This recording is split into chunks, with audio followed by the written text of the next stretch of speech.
இந்து தேசியத்திற்கு மாற்று என்ன? திருமாவளவன் என்ன சொல்லியார்? திமுக என்ன சொல்லியது? காங்கிரஸ் என்ன சொல்லியது? இந்து தேசியத்திற்கு மாற்று இந்திய தேசியம். இதை வைத்துக் கொண்டு நாங்கள் மாற்றுகிறோம். இதெல்லாம் கலந்துகொள்வோம். அவர்கள் கேஸ்ட்ரிகளுக்கு உரிமை முடியாது. வீடியோ பேசி மக்களுக்கு அதை மக்களுக்கே கொடுத்து பிஜேபி செய்து கொண்டிருக்கக்கூடிய கட்டமைப்பு ரீதியான மாற்றங்கள் பலவற்றை அவர்களால் மாற்ற முடியாது. நீங்கள் உயிரை மனிதர் இருப்பார்கள், பூப்பாக கொண்டு வந்து காட்டுவார்கள், நீங்கள் பயங்கரவாதிகள் இருப்பார்கள். ஆனால் நாங்கள் கண்ட போவதில்லை. ஏற்கனவே நாட்டிலே மிகப்பெரிய ஒடுக்குமுறை நடந்து கொண்டிருக்கிறது.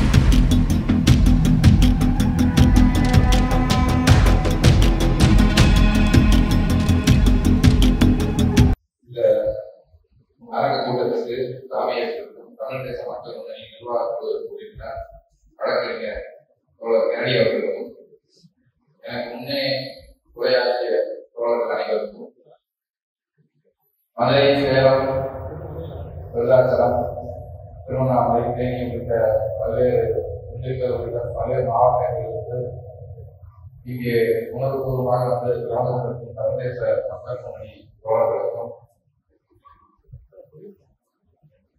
பல்வேறு அமைப்புகளை சேர்ந்த ஜனநாயக ஆதரவுக்கும் நான் சார்ந்திருக்கும் தமிழ் தேச மக்கள் முன்னணி சார்பாக வணக்கத்தை தெரிவித்துக் கொள்கிறேன். இங்கிருந்து 61 ஆண்டுகளுக்கு முன்பு இதே நாளில் இங்கிருந்து சில 100 மீட்டர்கள் தொலைவில் இந்த தொடர்வண்டி நிலையத்தில் இந்த ஜங்ஷனில் தான் கீழப்பழுவூர் சின்னசாமி என்ற ஒரு இளைஞர் தன் உயிரை மாய்த்துக் கொண்டார்.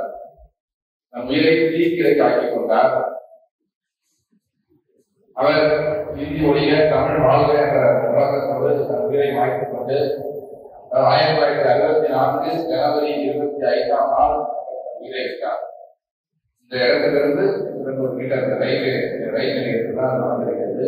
அதை தொடர்ந்துதான் பலரும் தீ குறித்தும் விஷம் குறித்தும் உயிரை மாய்த்துக் கொண்டு இந்த இந்தி தீர்ப்பை தடுக்க வேண்டும் என்று இந்த நாட்டை உசுப்பினார்கள், எழுப்பினார்கள், கட்டி எழுப்பினார்கள். மிகப்பெரிய போராட்டங்கள் 600க்கும் மேற்பட்டவர்கள் சுட்டுக் கொல்லப்பட்டார்கள். அந்த வீரம் தெரிந்த ஒரு வரலாற்றை தான் நாம் நினைவு கூறுகிறோம். அதே நேரத்தில் அந்த போராட்டத்தின் இலக்கு என்ன? போராட்டத்தின் நோக்கம் என்ன? எதற்காக அவர்கள் உயிரை கொடுத்தார்கள்? எதற்காக அவர்கள் தங்கள் வாழ்வை முடித்துக் கொண்டார்கள்? இந்தி ஆட்சி மொழியாக இருக்கிறது, தமிழும் ஆட்சி மொழி ஆக வேண்டும் இந்த நாட்டில் என்பதற்காக ஒரு உயிரை கொடுத்தார்கள். தமிழ் இந்த நாட்டில் சம அந்தஸ்தோடு இருக்க வேண்டும் என்பதற்காக அவர் உயிரை கொடுத்தார்கள். இந்த 61 ஆண்டுகளிலே இதில் ஏதாவது மாற்றம் வந்திருக்கிறதா? இந்த இந்தி திணிப்பு எதிர்ப்பு போராட்டம் என்பது வெற்றி பெற்றுவிட்டதா? அந்த லட்சியத்தை அடைந்துவிட்டதா? நான் விளக்கி சொல்ல வேண்டும் என்றால், இந்திய விடுதலை போராட்டம் பகத்சிங் தூக்கிலிடப்பட்டார். பலரும் உறுதியாக செய்தார்கள். பல போராட்டங்கள் நடந்தன. 1947 ஆகஸ்ட் 15ஆம் நாள் பிரிட்டிஷார் நாட்டை விட்டு வெளியேறிவிட்டார்கள். எனவே அந்த போராட்டம் தன்னுடைய இலக்கை அடைந்துவிட்டது. அல்லது ஒரு இடஒதுக்கீடு கோரி நடத்திய போராட்டம் இலக்கை அடைகிறது. இப்படி சில போராட்டங்கள் தன் இலக்கை அடைந்து வெற்றி பெறுகிறது. ஆனால் இந்த இந்திய எதிர்ப்பு போராட்டம் வெற்றி பெற்று விட்டதா? நாம் இந்தி திணிப்பை தடுத்து விட்டோமா? நம் நாட்டிலே இந்தி திணிப்பு இல்லையா? இந்த கேள்விகளை நாம் எழுதி பார்க்க வேண்டியிருக்கிறது. அதற்கு நாம் காரணம் மாசாகட்டும், மார்க்சியமாகட்டும், அது கிரேக்க தத்துவ மூலத்தில் இருந்தால் பிரமாண்டமான ஒரு தத்துவமாக புறப்படாது. கிரேக்கம் தான் ஒரு தத்துவத்திற்கு ஒரு மூலமாக இன்றைக்கு பார்க்கப்படுகிறது. சாக்ரட்டிஸ் தான் தத்துவ உலகத்தின் ஒரு தந்தையாக, ஒரு முன்னோடியாக பார்க்கப்படுகிறார். சாக்ரட்டிஸின் பங்களிப்பு என்ன என்று சொன்னால், ஒரு கேள்விக்கு தான் அவருடைய பங்களிப்பு. எல்லாவற்றையும் கேள்வி கேள்வி. ஏன், எதற்கு, எப்படி, இதன் பொருள் என்ன? இந்த கேள்விகளை நாம் தினம் தினம் எழுத வேண்டியவர்களாக இருக்கிறோம். அதுவும் இந்த காலகட்டத்திலே நாம் எழுத வேண்டியவர்களாக இருக்கிறோம். ஏனென்றால் ஒவ்வொரு பொருள் பற்றியும் நம்மிடையே பல்வேறு கருத்துக்கள் இருந்து கொண்டே இருக்கிறார். இந்தியா போன்ற சிக்கலான ஆயிரக்கணக்கான ஜாதிகள் பல மொழிகள் இருக்கக்கூடிய மக்களின் பழங்குடியில் காடுகளில் வளர்க்கிறார்கள், நகரமயமான பகுதிகள் இருக்கிறது. இப்படி இவ்வளவு சிக்கலான ஒரு நாட்டில் நாம் வாழ்ந்து கொண்டிருக்கும் பொழுது நடக்கக்கூடிய ஒவ்வொரு அரசியல் நிகழ்வையும் நாம் கேள்வி எழுப்பி அதில் தெளிவடைய இருக்கின்றன. ஒவ்வொன்றையும் நாம் ஏன், பொருள் என்ன, எதற்காக, எப்படி, யார் பங்களிக்கிறார்கள் இந்த கேள்வி எழுப்புவதற்காக இருக்கிறோம். இந்திய எதிர்ப்பு போராட்டம் வெற்றி பெற்றிருக்கிறதா? இல்லை. அதை சொல்வதற்காகத்தான் நாம் இந்த முடியவில்லை மொழிப்போர் என்று சொல்கிறோம். எனவே 2 முடியவில்லை மொழிப்போர் என்று சொல்வதன் பொருள் என்ன? ஒன்று, இந்திய அரசமைப்பு சட்டத்தில் மொழிகளுக்கான சமத்துவம் இல்லை. இந்திய அரசமைப்பு சட்டத்தின் 17வது பகுதி இந்தியை திணிக்கிறது, இந்தியை வளர்க்க வேண்டும் என்று சொல்கிறது, இந்தி மட்டும்தான் நாட்டின் ஆட்சி மொழி என்று சொல்கிறது, இந்தியை வளர்ப்பதற்கு சமஸ்கிருதத்தை பயன்படுத்த வேண்டும் என்று சொல்கிறது. எனவே இந்தி திணிப்பு நாட்டின் அரசமைப்பு சட்டத்தில் இருக்கிறது. அந்த அரசமைப்பு சட்டத்தின் கீழ் நாம் பிறக்கிறோம், வாழ்கிறோம், இறக்கிறோம். எனவே இந்தி திணிப்பு இருந்து கொண்டிருக்கிறது. இந்த அரசமைப்பு சட்டத்தில் இருக்கும் இந்தி திணிப்பை மாற்ற வேண்டும் என்பதற்காகத்தான் நாம் போராடுகிறோம். அதாவது இந்த நாட்டில் உள்ள பல்வேறு மொழிகள், நாட்டின் தேசிய மொழிகள், நேஷனல் லாங்குவேஜஸ் என்று 8வது பட்டியலிடப்பட்டிருக்கிற மொழிகள், இவற்றுக்கிடையே சமத்துவம் இல்லை என்று அரசியல் சட்டம் சொல்கிறது.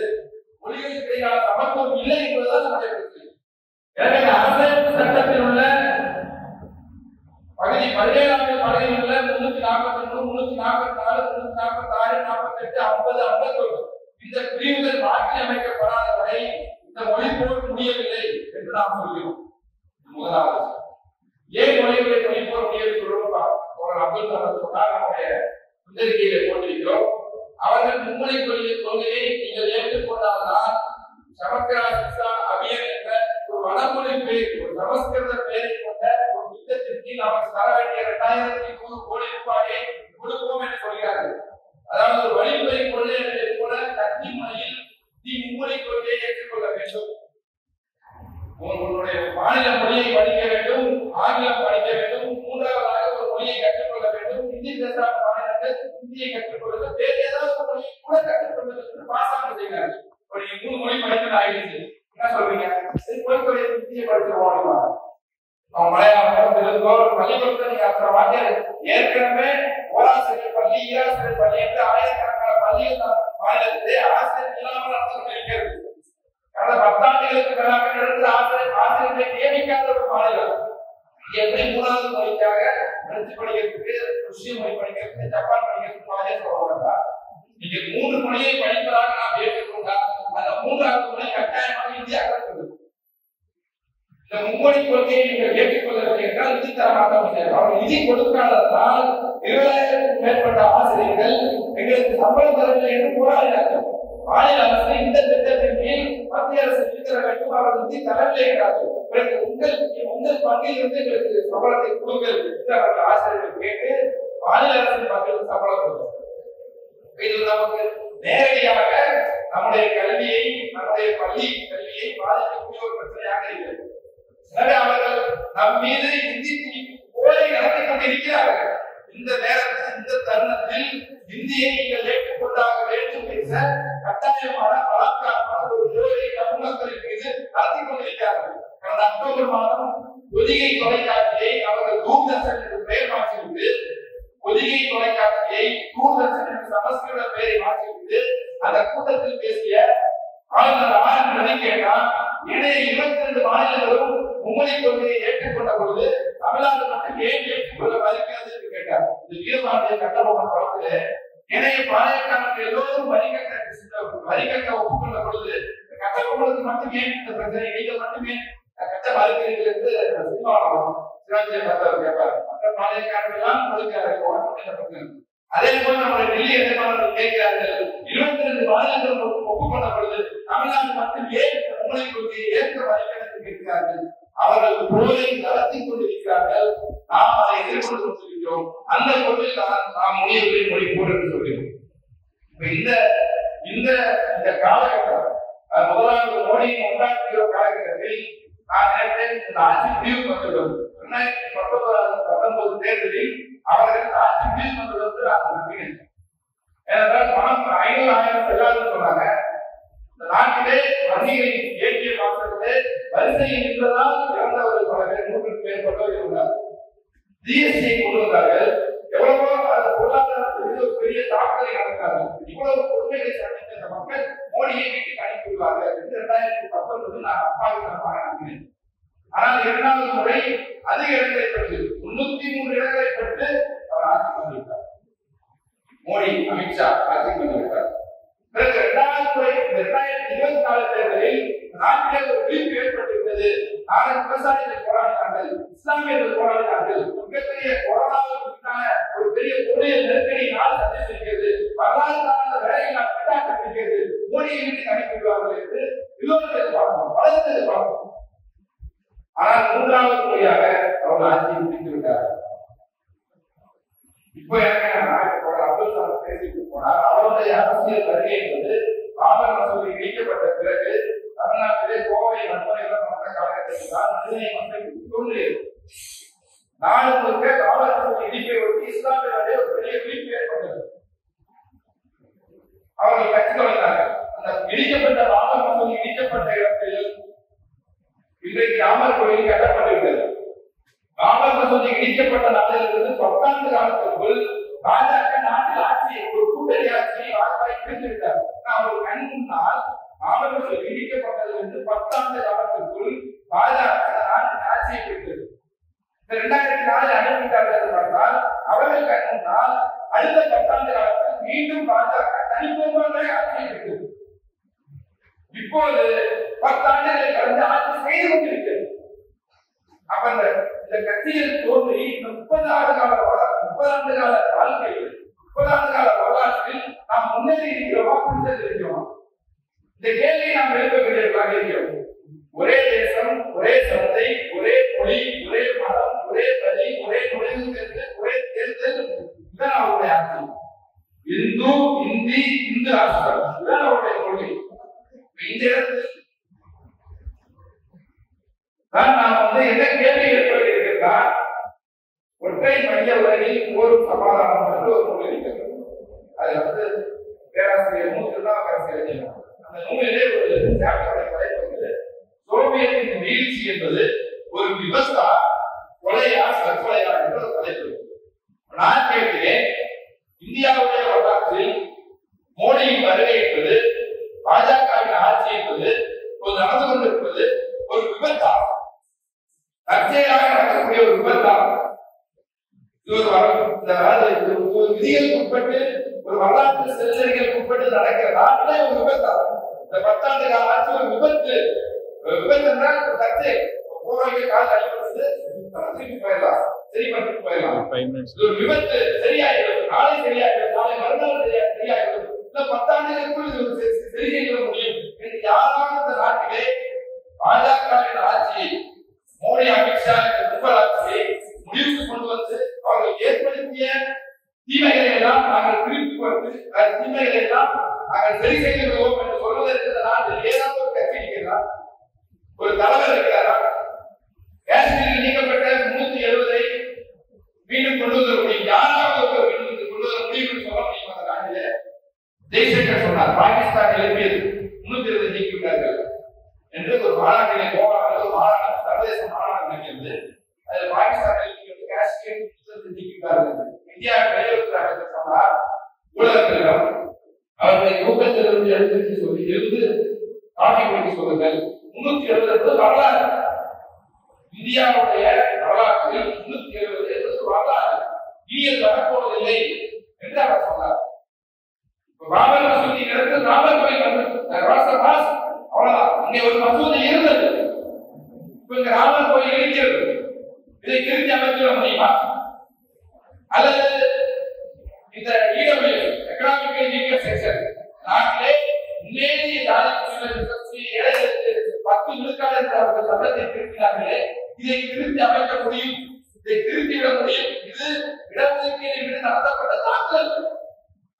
எந்த நாடாளுமன்றத்திலே இந்த இடஒதுக்கீடு செயல்படுத்தப்பட்டதோ அதே நாடாளுமன்றத்திலே கிட்டத்தட்ட அந்த இடஒதுக்கீடு கொள்கை அம்பேத்கர் சவால் இடஒதுக்கீடு அது எதை அரசாங்கம் பொருளாதார அடிப்படையில் இடஒதுக்கீடு தர வேண்டும் என்பது 1950 வாழ்ந்தது.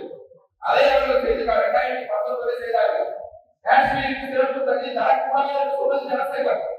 அதை அவர்கள் 2019 செய்து காட்டினார்கள். நாட்டிலே பொது சிவில் சட்டம் வேண்டும் என்று ஜனசங்கம் பாரதிய ஜனதா கட்சி முந்தைய ஜனசங்கம் அவர்கள் 1950 சொன்னார்கள். அதை கொண்டு வர துடிக்கிறார்கள். இந்த நாட்டிலே மும்மொழி கொள்கை வேண்டும். ஆங்கிலம் ஆப்ஷனல், அதாவது ஆங்கிலம் விரும்பினால் படிக்கலாம். உள்ளூர் மொழியையும் சமஸ்கிருதத்தையும் கட்டாயம் படிக்க வேண்டும் என்பதுதான் ஜனசங்கத்தின் கொள்கை. 1965 இந்த சட்டம் இந்த போராட்டங்கள் தமிழ்நாட்டில் அமல்படுத்த பொழுது ஈகியர்கள் உயிரை இழந்து கொண்ட பொழுது இங்கே துப்பாக்கி நடந்த பொழுது ஜனசங்கம் போட்ட தீர்மானம் என்னவென்றால் எங்களுடைய கொள்கை மும்மொழி கொள்கை. அந்த மும்மொழி கொள்கையின்படி அந்தந்த மாநில மொழிகளை படிக்க வேண்டும். இரண்டாவதாக சமஸ்கிருதத்தை கட்டாயம் படிக்க வேண்டும் என்பதுதான் அவருடைய கொள்கை. ஒரு அவர்கள்தான் ஆட்சியில் இருக்கிறார்கள். இந்தியாவில் ஒரு பொது மொழியை நாம் சொல்கிறோம். இந்தியாவில் சமஸ்கிருதம் தான் பொது மொழி என்று கோல்வார்கள் சொல்கிறார். இந்தியாவில் அனைத்து மொழிகளிலும் சமஸ்கிருதம் கலந்திருக்கிறது. இந்தியாவின் பொது மொழி சமஸ்கிருதம். அதனுடைய எளிமையான மக்கள் வடிவமாக ஹிந்தி இருக்கிறது. அதான் கொள்கை. அப்படி அவர்கள் 1950 எதை சொன்னார்களோ அதை இப்போது செய்து கொண்டிருக்கிறார். அவர்கள் இந்து ஹிந்தி இந்து ராஷ்டிரம் என்று சொல்கிறார்கள். நாம் என்னன்னா இது ஒரு விபத்தா ஒரு நடந்து ஒரு விபத்து. எல்லாம் நன்றாக போய்கொண்டிருந்தது. அரசியல் அமைப்பு சட்டம் நன்றாக இருந்தது. இந்திய ஜனநாயகம் நன்றாக இருந்தது. திடீரென்று ஒரு விபத்து வந்துவிட்டது. சில பைத்தியக்காரர்கள் நாட்டை கைப்பற்றி விட்டார்கள். இந்த அரசை கைப்பற்றி விட்டார்கள். அவர்களை அரசு பக்கத்தை முடிச்சிடும் என்று நாம் நம்புகிறோம். நாம் கருதுகிறோம். அடுத்த 25 ஆண்டுகளில் இதை சீர் செய்து முடியும் என்று யாராவது நம்புகிறார்களா? கேள்வி நாம் எழுப்ப வேண்டும். ஏனென்றால் 19 அவர்கள் போய்விடுவார்கள் என்று நினைத்தோம். 24 அவர்கள் ஆட்சி முடிவுக்கு என்று நினைத்தோம். அது நடக்கவில்லை. இப்போது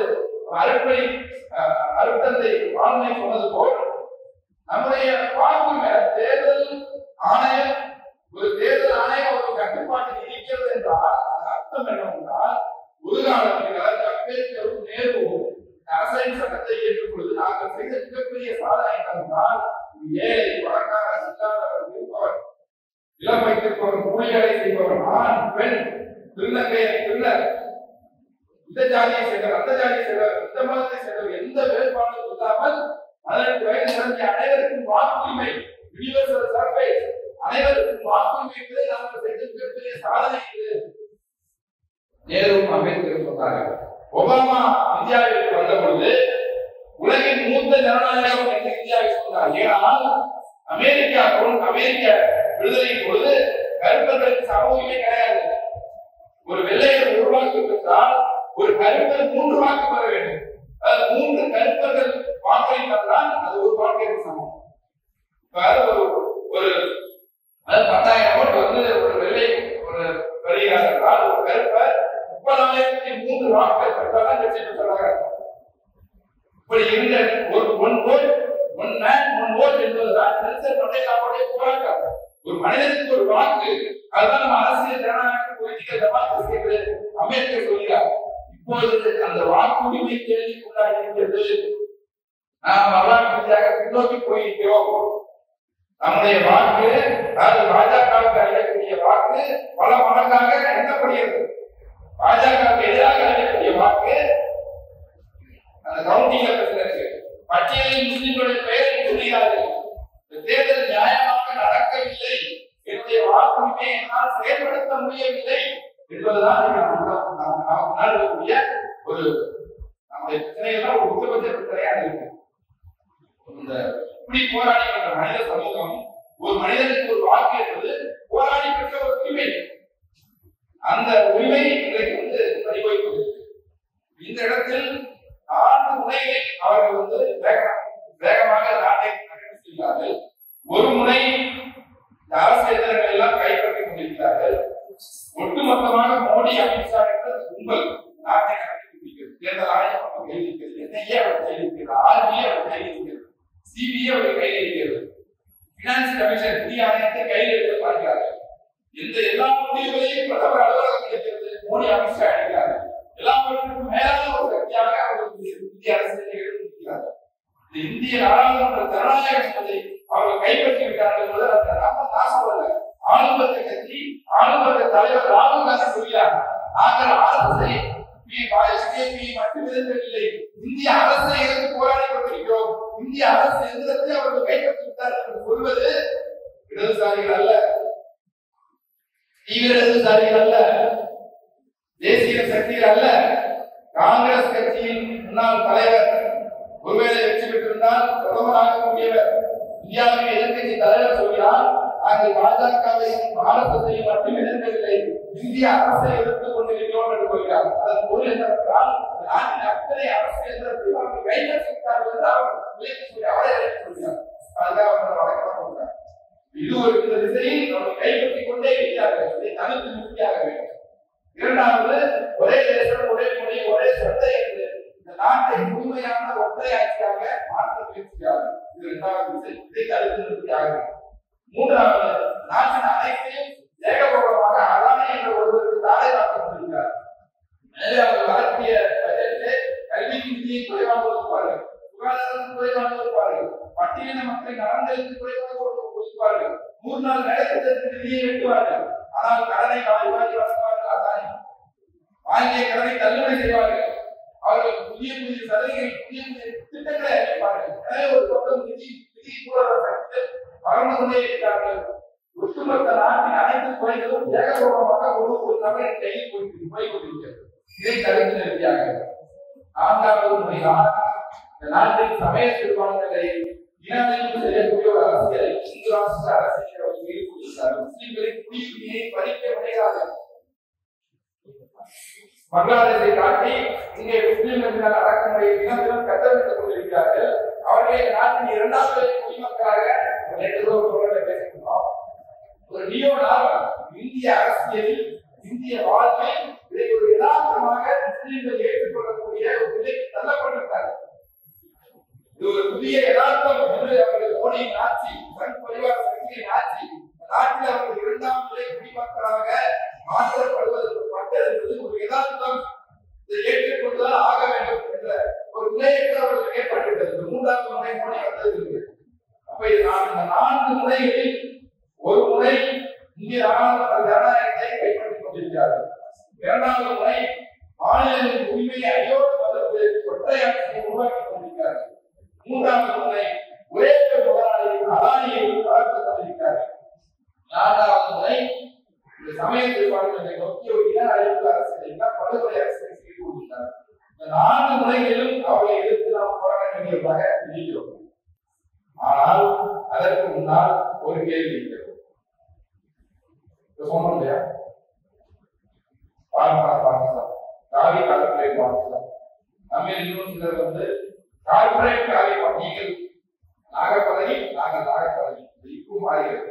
இப்போ வராது அப்படின்னு சொல்ற மாதிரி கார்பரேட் பாகிஸ்தான், காவி கார்பரேட் பாகிஸ்தான், பிறகு ஆல்பா பாகிஸ்தான், இந்து பாகிஸ்தான், இந்துத்துவ பாகிஸ்தான், இந்துத்துவ பாரம்பரிய பாகிஸ்தான், அனாத பாகிஸ்தான், இப்படி பாகிஸ்தான் என்று சொல்லி இதற்கு பல கருத்துக்களை நாம் சொல்லிக் கொண்டே இருக்கிறோம். 11வது ஆண்டு மோடியுடைய ஆட்சி. பாகிஸ்தான் என்று நாம் சொல்வது 100 ஆண்டுகளாக ஆர்எஸ்எஸ் இருக்கிறது. 100 ஆண்டுகளாக ஆர்எஸ்எஸ் இருக்கிறது என்பதால் இந்தியாவில் பாகிஸ்தான் வந்துவிட்டது என்று நாம் சொல்லவில்லை. அவர்கள் ஆட்சி அதிகாரத்தில் இருப்பதால் நாம் சொல்கிறோம். அதுவும் வாஜ்பாய் ஆட்சி காலத்தில் பாகிஸ்தான் என்று நாம் சொல்லவில்லை. இந்த காலத்தில் தான் பாசிச அபாயம் பாசிசம் என்று சொல்கிறோம். பாசிசம் என்பது முழுக்க முழுக்க ஒரு முஸ்லிம்களை அழிப்ப வன்முறை அல்ல. பாசிசம் என்பது ஒரு கம்யூனல் வயலன்ஸ் அல்ல, ஒரு வகுப்புவான வன்முறை அல்ல, மதவெறி அரசியல் அல்ல. பாசிசம் என்பது இந்த இந்திய அரசியல் நடக்கக்கூடிய மாற்றம், அரசியல் நடக்கக்கூடிய மாற்றம். பாசிசம் என்பது ஒரு அரச வடிவம். இதில் நாம் மிகவும் ஒரு தெளிவாக இருந்தால்தான் அடுத்த கட்டத்துக்கு போக முடியும். பாசிசம் என்பது அரசியல் அதிகாரம், அரசு வடிவம், இந்திய அரசு பற்றிய கேள்வி. 2வது, இந்துத்துவம் என்றால் என்ன? எல்லா கேள்வியும் நாம் விருப்பப்படுகிறார். இந்துத்துவம் என்றால் என்ன? இந்துத்துவம் என்றால் மீண்டும் இந்த நாட்டில் சனாதனத்தை கொண்டு வர வேண்டும் என்று லட்சியமாக கொண்டதாக இருக்கும். ஒரு பொருளை நாம் விளக்க முற்பட்டால் தத்துவத்தில் என்னன்னா, ஒரு பொருளுக்கு பல குணங்கள் இருக்கும். அந்த பொருளின் பண்பு என்ன என்றால், அந்த பல குணங்கள் இது இருக்கின்ற பொழுது கண்ணுக்கு மூக்கு சொல்றது, அந்த பொருளுடைய குணங்களை எந்த குணம் அந்த பொருளை இன்னொரு பொருளிலிருந்து வேறுபடுத்துவதற்கு உதவுகிறதோ அதுதான் அந்த பொருளுடைய பண்பு. இப்ப காங்கிரஸ் பிஜேபி வேறுபாடு, காங்கிரஸ் ஒரு பார்ப்பன கட்சி, உருவாகும் இந்தியா ஒரு பார்ப்பன இந்தியா என்று சொல்லிதான் தெரியாது. காங்கிரஸ் கட்சிக்கு வெளியே வந்தார். அவர் 1925 சுயமரியாதை இயக்கம் கண்டதற்கும் காங்கிரஸ் கட்சியின் மாநில தலைமை பொறுப்பிற்கு வெளியேறியதற்கும் அவர் சொன்ன காரணம், காங்கிரஸ் ஒரு பார்ப்பன கட்சி, பார்ப்பனர்களுக்காக உருவாக்குவதுதான் இந்தியா. இந்த பார்ப்பனர்கள் கையில் இந்த ஆட்சியை ஒப்படைத்துவிட்டு ஆங்கிலேயர்கள் போகிறார்கள். எனவே நான் இந்த இந்தியாவை ஏற்றுக்கொள்ள மாட்டேன் என்று பெரியார் சொன்னார். நான் கேட்கும் கேள்வி என்றால், காங்கிரஸ் தலைமையில் உருவாக்கப்பட்ட இந்தியா பார்ப்பன இந்தியா என்று நாம் விமர்சித்தோம். இப்போது பிஜேபி தலைமையில் உருவாக்கப்பட்ட பிஜேபி உருவாக்கி கொண்டிருக்கிற இந்து ராஷ்டிரம், அதை நாம் பார்ப்பன வேளாண் என்று சொல்கிறோம். அளவு ரீதியாக வேறுபாடு, பண்பு ரீதியாக என்ன வேறுபாடு? காங்கிரஸ் பிஜேபி பண்பு ரீதியாக என்ன வேறுபாடு? காங்கிரஸ் இந்தியாவுக்கும் பிஜேபி உருவாக்கிற இந்து ராஷ்டிரத்துக்கும் குவாலிட்டேட்டிவ் டிஃபரன்ஸ் என்ன? நூறாணி என்ன சொல்கிறார்கள் என்றால், நூறாணி ஆர்எஸ்ஐ பற்றி எழுதக்கூடிய அறிஞர்கள் கூட எந்த அறிஞர்கள் பாலகோபாலுடைய புத்தகத்தை எடுத்து பாருங்கள், ராம் புனியானை புத்தகத்தை எடுத்து பாருங்கள், நூறாணி நூலை எடுத்து பாருங்கள், அல்லது அவர்கள் கோபாலர் நூலை பாருங்கள், சாவர்கர் நூலை பாருங்கள். அவர் என்ன சொல்கிறார்கள்? அவர்கள் இந்திய தேசியத்தை தூக்கி எறிந்துவிட்டு அந்த இடத்தில் இந்து தேசியத்தை பெறுவதற்கான ஒரு ராணுவ அமைப்பு தான் ஆர்எஸ்எஸ். நூறாணி சொல்லக்கூடிய வரியை அப்படியே சொல்கிறேன்.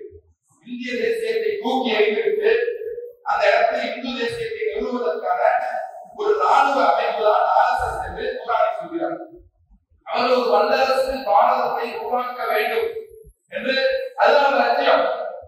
இந்திய தேசியம், இந்து முஸ்லிம் ஒற்றுமையை பேசக்கூடிய இந்திய தேசியத்தை தூக்கி எறிந்துவிட்டு அந்த இடத்தில் இந்து தேசியத்தை நிறுவுவதுதான் அவருடைய லட்சியம். நாம் கேட்கும் கேள்வி என்னன்னா, அவர்கள் சனாதனத்தில் வேட்டி பிடிக்கிறார்கள். அதன் பொருள் 500 ஆண்டுகளுக்கு முன்பு இருந்த ஒரு பணிகளை சமூகத்தை உருவாக்குவது என்பது அல்ல. அதன் பொருள் என்பது சமூகத்திற்கு ஒரு ஏற்றத்தாழ்வு, சில அதிகாரங்களை நிறுவுவது, சில கட்டுப்பாடுகளை நிறுவுவது என்ற நோக்கத்தை கொண்டது. ஆனால் அதனுடைய இலக்கு என்பது ஒரு இந்து தேசத்தை இந்த நாட்டிலே உருவாக்குவது என்பதுதான் அவருடைய இலக்கு. அவருடைய தேசியம் வந்து இந்து தேசியம். நாம் கேட்கும் கேள்வி என்றால், இந்து தேசியத்தை எப்படி நாம் மீட்கப் போகிறோம்? இந்துத்துவம் என்றால் என்ன? இந்துத்துவம் என்றால் இந்து தேசியம் தான் இருக்கும். இந்துத்துவத்தை தோற்கடிக்க வேண்டும் என்றால் இந்து தேசியத்தை தோற்கடிக்க வேண்டும். இந்து தேசியத்தை நீங்கள் எப்படி தோற்கடிக்க போகிறீர்கள்? இந்து தேசியத்தை தோற்கடிப்பதற்கு நீங்கள் வைத்திருக்கக்கூடிய வாழ்க்கை என்ன? பாபர் மசூதி உலகத்தின் பார்வையில் இடித்து விடும் பொழுது வேடிக்கை பார்த்துக் கொண்டிருந்தவர்கள் இப்போது ராமர் கோயில் கட்டி எழுப்பப்படும் போது வேடிக்கை பார்த்துக் கொண்டுதான் இருந்தார்கள். அப்ப இந்த இந்து தேசியத்தை வீழ்த்துவதற்கு நீங்கள் இந்திய தேசியத்தை கொண்டு வீழ்த்திவிட முடியுமா என்பதுதான் நம்ம எழுதக்கூடிய கேள்வி. இந்திய தேசியம் என்றால் என்ன என்றால், இந்திய தேசியம் என்றால் இந்து முஸ்லிம் ஒற்றுமைதான் இந்திய தேசியம். இப்ப இந்து முஸ்லிம் ஒற்றுமையை சாத்தியப்படுத்த முடியுமா? நாட்டை எப்படி சாத்தியப்படுத்துகிறது? ஏன் சாத்தியப்படுத்த முடியவில்லை? ஏன் காவல் மசூதி இடித்த பிறகு கூட நாட்டிலே ஒரு தலைவர் இருந்து அந்த இடத்திலே மசூதி கட்டித்தரப்பட வேண்டும் என்று இந்த மக்களின் மனங்களை ஏன் சொல்ல முடியவில்லை? ஏன் பாஜகவோடு பிஜேபி ஒரு கல்லறையை நடத்த முடியவில்லை? ஏன் மோடி அமித்ஷாவை தோற்கடிக்க முடியவில்லை? அப்ப நீங்க இந்து தேசியத்தை வீழ்த்துவதற்கான மாற்று என்ன? இந்து முஸ்லிம் ஒற்றுமையை எப்படி நீங்கள் சாத்தியப்படுத்த போகிறீர்கள்? அந்த இடத்துல தான் நாம் சொல்கிறோம், இந்து தேசியத்தை வீழ்த்துவதற்கு இந்து முஸ்லிம் ஒற்றுமை தேவைதான். அதை எப்படி சாத்தியப்படுத்த போகிறோம் என்றால், அது தமிழர் ஒற்றுமை, மலையாளிகள் ஒற்றுமை, தெலுங்கர் ஒற்றுமை, கன்னடர்கள் ஒற்றுமை, மராட்டியர்கள் ஒற்றுமை, அதுக்குள்ளார் இந்து முஸ்லிம் ஒற்றுமை சாத்தியப்படும். இந்து முஸ்லிம் கிறிஸ்துவர் சமயங்களை கடந்த ஒற்றுமையை சாத்தியப்படுத்துவதற்கு இந்த மொழி வழியில் தான் சாத்தியப்படுத்த முடியும். அதற்கு மாறாக இந்திய தேசியத்தின் வழியாக சாத்தியப்படுத்த முடிந்தால் அது இந்து முஸ்லிம் ஆளுநருக்கு இந்துக்கள் இருக்கிறார்கள் பார்க்கணும். அதுல வந்து பாடல்கள் சொன்னாரு, கேள்வி வந்து India is a union of states, மாநிலங்களின் ஒன்றியமா இல்லையா என்பதல்ல கேள்வி.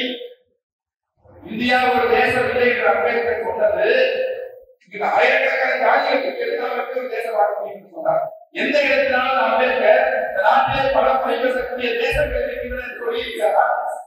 இல்ல இந்த அரசாங்க சட்டத்திலே எந்த இடத்திலாவது இந்த நாட்டிலே பல மொழி பேசக்கூடிய தேசங்கள் இருக்கின்றன என்று இருக்கிறதா? பல மொழி பேசக்கூடிய தேசங்களில் ஒன்றியம் என்ற அரசியல் சட்டத்திலே இருக்கிறதா? நிறைய கேள்வி இந்தியா தேசமா ஒன்றியமா என்பதல்ல. இந்தியா ஒன்றியமா ஒரு கூட்டரசாக என்பதுதான் அரசியல் நிர்ணய சபையில் நடந்த விவாதம். இந்தியா யூனியன் ஆர் ஃபெடரேஷன், இந்தியாவிற்கு யூனியன் ஆஃப் ஸ்டேட்ஸ் என்று பெயர் வைக்க வேண்டுமா அல்லது ஃபெடரேஷன் ஆஃப் ஸ்டேட்ஸ் என்று பெயர் வைக்க வேண்டுமா என்பதுதான் அரசியல் நிர்ணய சபையில் நடந்த விவாதம். இதற்கு அம்பேத்கர் சொன்ன பதில் என்னவென்றால், இங்குள்ள பல மாநிலங்கள் ஒன்று சேர்ந்து இந்தியாவை உருவாக்கவில்லை. இந்தியா என்ற ஒரு ஏற்கனவே இருந்தது, அதை நிர்வாகத்திற்காக நாம் மாநிலங்களாக பிரிக்கிறோம். பல மாநிலங்கள் சேர்ந்து இந்தியா உருவாகவில்லை. இந்தியா என்று ஏற்கனவே இருக்கிறது, அதை நாம் மாநிலங்களாக பிரிக்கிறோம். ஆகவே இதை ஃபெடரேஷன் என்று பெயர் வைக்கக் கூடாது, இதை யூனியன் என்றுதான் பெயர் வைக்க வேண்டும் என்பதுதான் அரசியல் பாரிஸ் நடந்த தேர்தலுக்கு முன்பு பாரிஸ் பிரெஞ்சு நாட்டிலே பாரிஸிலே ஒரு பல்கலைக்கழகத்தில் ராகுல் காந்தி பேசிக் கொண்டிருக்கிறார். சொன்னார், இந்தியா என்பது ஐரோப்பாவுக்கு நான் கனவு காண்கிறேன். பல மொழிகளை பேசக்கூடிய மக்கள் இணைந்து ஒரு நாடாக இருக்கிறார்கள். அப்படி அரசியல் அமைப்பு சட்டம் அப்படி சொல்லவில்லை. அரசியலமைப்பு சட்டம் இதை ஒன்றியம் இருக்கிறது. ஒன்றியம் இருக்கிறதா? ஒன்றியம் என்பது கூட்டாட்சி இல்லை. சில அதிகார பகிர்வுகள் இருப்பதால் நாம் ஒரு கூட்டாட்சி கூறுகள் இருக்கிறது என்று சொல்கிறோம். இப்பொழுது இந்தியாவை பல மொழி பேசக்கூடிய பல தேசங்களின் கூட்டமைப்பு என்பதை இனிமேல் உருவாக்க வேண்டும். அரசியலமைப்பு சட்டத்தில் அது இல்லை. அரசியலமைப்பு சட்டத்தில் இது ஃபெடரேஷன் என்பதை மறுக்கிறது அரசியலமைப்பு சட்டம். பல தேசங்களின் கூட்டமைப்பு என்பதுதான் நாம் இப்போது முன்வைக்க வேண்டிய புதிய விஷயம். இது ஒன்றியம் அல்ல, பல மாநிலங்களின் ஒன்றியம் அல்ல, பல நிர்வாக ஏற்பாடுகளின் ஒன்றியம் அல்ல. இது பல மொழிவழி தேசங்களின் கூட்டமைப்பு என்பதை நாம் இப்போதான் பேசுறோம். அரசியலமைப்பு சட்டத்தில் மாற்றத்தை கொண்டு வர வேண்டும். ஏற்கனவே அரசியலமைப்பு சட்டம் இல்லை. ஏற்கனவே அரசியலமைப்பு சட்டம் நம்மை மொழிவழி தேசியமாக அங்கீகரிக்கவில்லை. பல தேசங்களின் கூட்டமைப்பு என்று அரசியலமைப்பு சட்டம் சொல்லவில்லை. அரசியலமைப்பு சட்டத்தின் ஸ்ட்ரக்சரே ஒரு யூனிட்டிக்கான ஸ்ட்ரக்சர் தான். அது குறிப்பாக நிதி பகிர்வு வரும்பொழுது, நிதி துறை வரும்பொழுது அது அதிகம் ஒரு ஒற்றையாட்சி தன்மையான ஒரு அரசியல் சட்டம் தான்.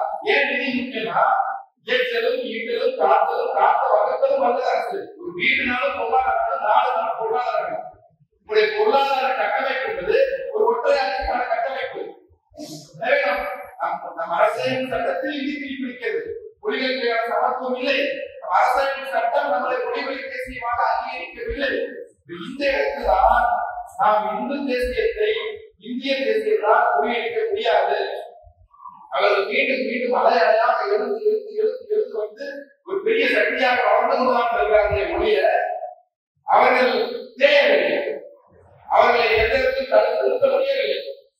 இந்திய தேசியத்தால் தடுத்து நிறுத்த முடியவில்லை. இன்றைக்கு அது ஒரு கற்பனை.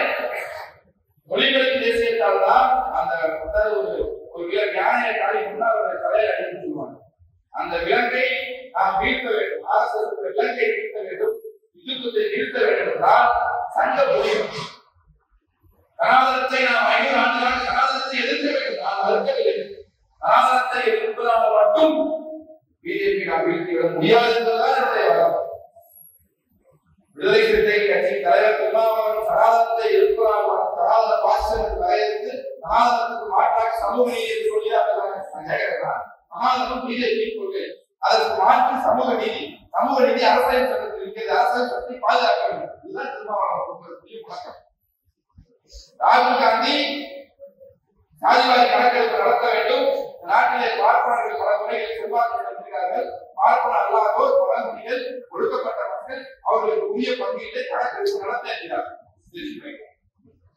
சனாதனத்துக்கு மாற்றாக சமூக நீதியை முன்வைக்கிறீர்கள். இப்போ உலகமயம், தாராளமயம், தனியார்மயம், ஏகபோகத்துக்கு மாற்றாக ஒரு மக்கள் நலக் கொள்கையை முன்வைக்கிறோம். விவசாயிகளுக்கு குறைந்தபட்ச ஆதார விலைக்கு சட்டமாக்கு, குறைந்தபட்ச தொழிலாளர்களுக்கு குறைந்தபட்ச வருமானத்தை கொடு, எல்லோருக்கும் யூனிவர்சல் இன்கம் கொடு, வேலை இல்லாதவர்களுக்கு சம்பளத்தை கொடு, வேலை வாய்ப்புகளை உருவாக்கு, பணத்தை மக்களுக்கு செலவழி, மக்களுடைய கல்விக்கு சுகாதாரத்துக்கு செலவழி. இதுதான் மக்கள் நலனிய கொள்கை. அவர்களுக்கு கடைபிடிக்கக்கூடிய கொள்கை புதிய நாளாளியம்.